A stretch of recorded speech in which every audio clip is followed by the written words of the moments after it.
Okay guys, thanks for tuning in here. I'm going to do the flight test here of the Promark VR drone.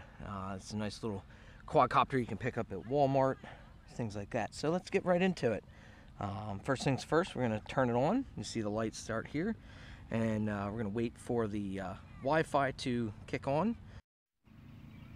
Alright, so as you can see here, it is connected here to the P70 VR drone. And that is the quadcopter here. So from there, we're going to open up the apps, and we're going to open up the Promark VR app. You can download this in the Android and the Play Store. Once the app opens up here, you'll see it comes up onto the screen here. Now I can see live into the copter. Okay, so once that's on, all right, now we're going to bind the drone, and we're all set. So it starts off on speed 2. I'm going to put it to speed 4 just so we have some things here. And then we're going to use the 1 button, takeoff and landing.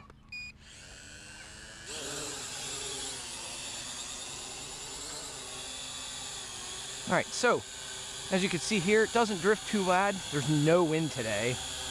I'm going to bring it down a little bit here. Just do a quick walk around. You can see the light pods in the front. And we've got 2 light pods in the back that blink. Different things like that. So it does hover at its altitude. It does have an altitude hold feature. So things like that. So this is speed 4. So we'll go out here a little bit. This is full yaw at speed 4. As you can see, it does start to drift. We got left, right, or right, left, forward, backwards, vertical ascent,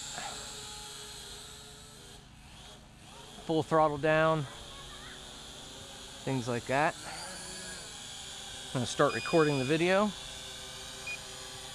So, alright, so a couple other things here. So just going to do some little flight tests here with it. You will hear the beeping the whole time, and when all 4 lights blink, that means that we are on low battery. So let's take it up a little bit here and see what we can see.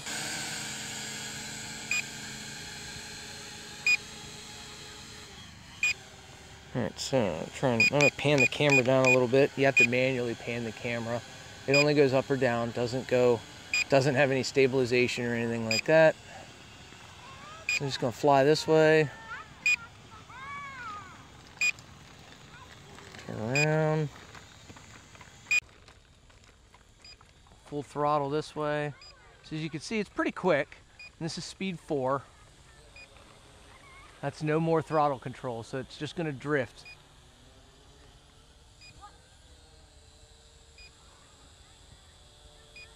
So I'm going to full throttle this way. Turn. I'm going to stop it there. So one of the other things, I don't know if you can see it very well. I'm going to bring it in here. It does have some other neat features. You can actually do tricks with it.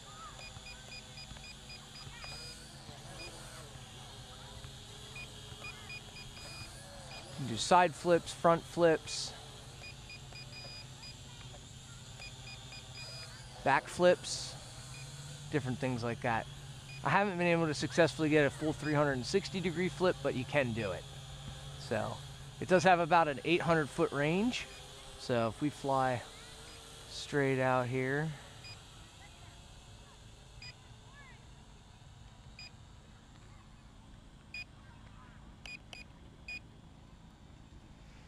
that's about as far as I'm going to take it. I've had this thing fly off on me once already.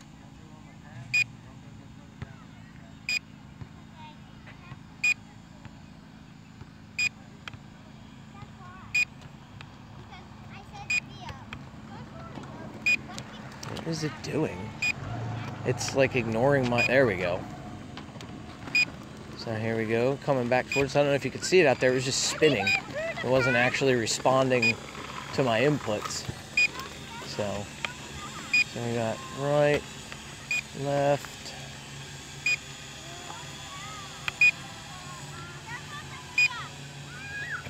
So I wasn't that far out. It was only about, I would say, 200 feet away, and it wasn't responding very well. So not sure if I like that. I mean, you know, it's a relatively inexpensive quad drone, whatever you want to call it. the camera's nice. It has a 720 image. I'm going to spin around here. So I'm going to go a little bit higher. I'm going to tilt the camera down. Again, this is speed 4. There's a slight breeze now, but let's go straight up.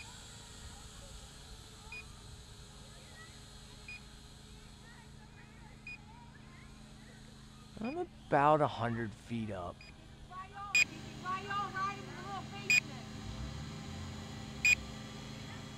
Just gonna do a slow pan around, just to try and get. Yeah, see, it's drifting a little bit. Doesn't stay. It doesn't have GPS, so it will not lock into its spot in space. But you know, from up here, you can get a pretty nice view, and you'll be able to see on the screen there. I can see the lake over there, things like that.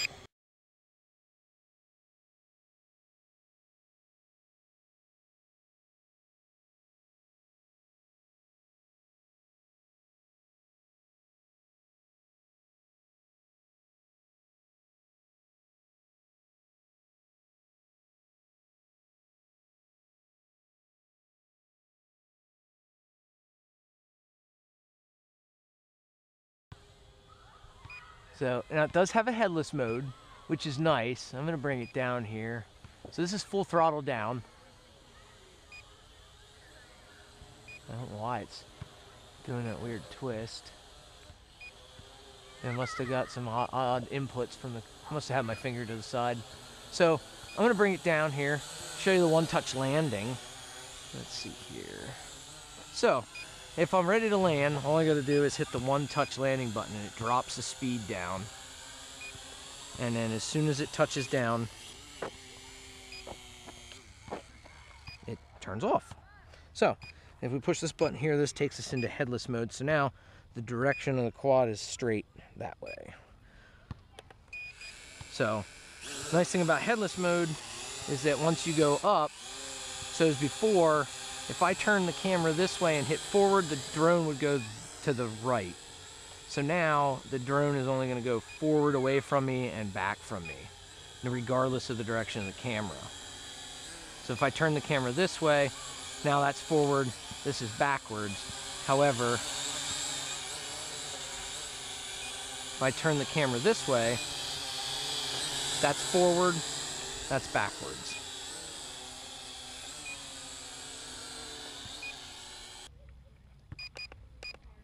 I'm going to take it down to speed 2.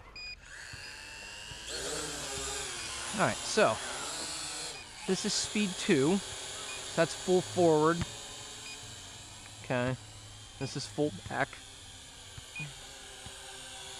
Speed 3. Speed 4. You can almost see the change. So speed 4. This is speed 1. 2, 3, 4. So it is pretty quick. And yeah. So it's not too bad.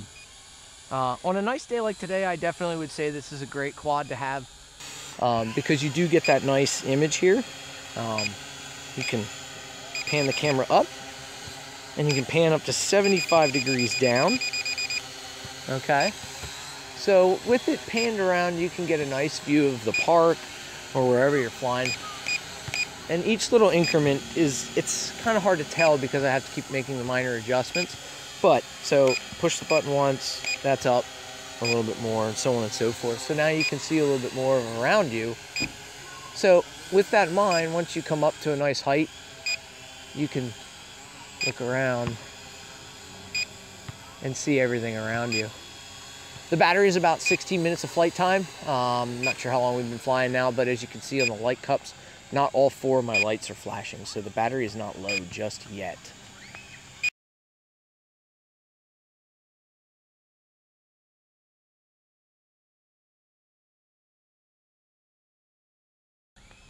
So, but it will die pretty quickly in speed 4.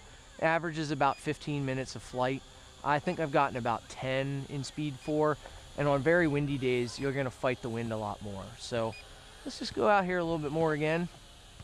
See if we can go straight out.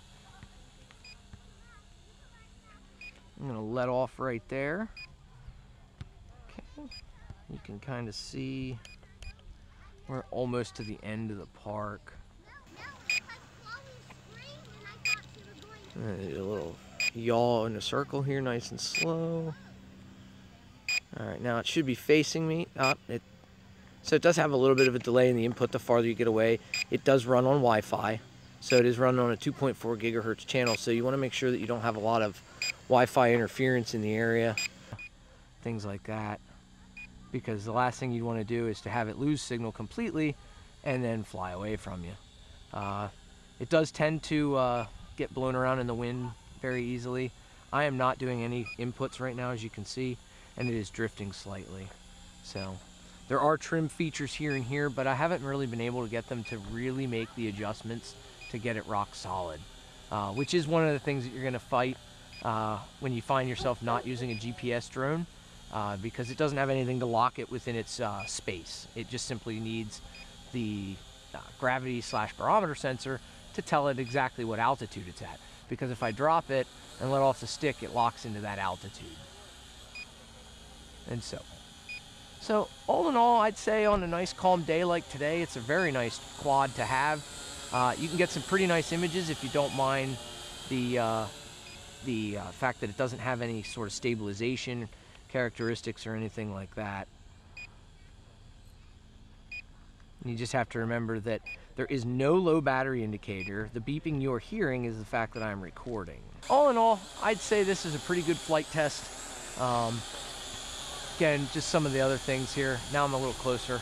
I'll show you some of the flips again. So you can do side flips. It does take a little bit to recover.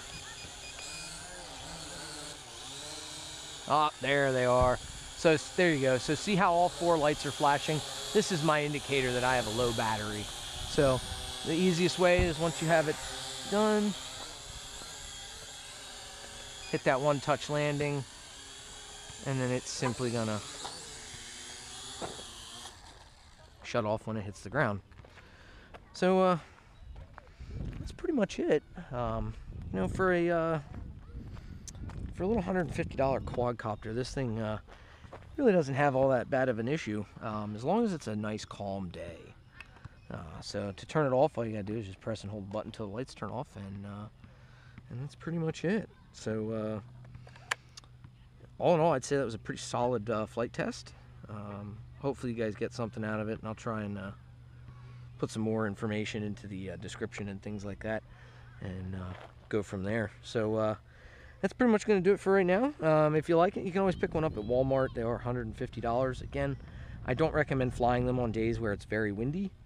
Anything over about 5 miles an hour, the thing's going to suffer pretty bad. You're going to find it's going to blow away from you. I also recommend making sure that you know exactly how far your distances are, because if you take it farther than about 600 feet, the thing does tend to wander off on you. So you don't want to lose input and have it fly off into the woods somewhere or into a house and things like that.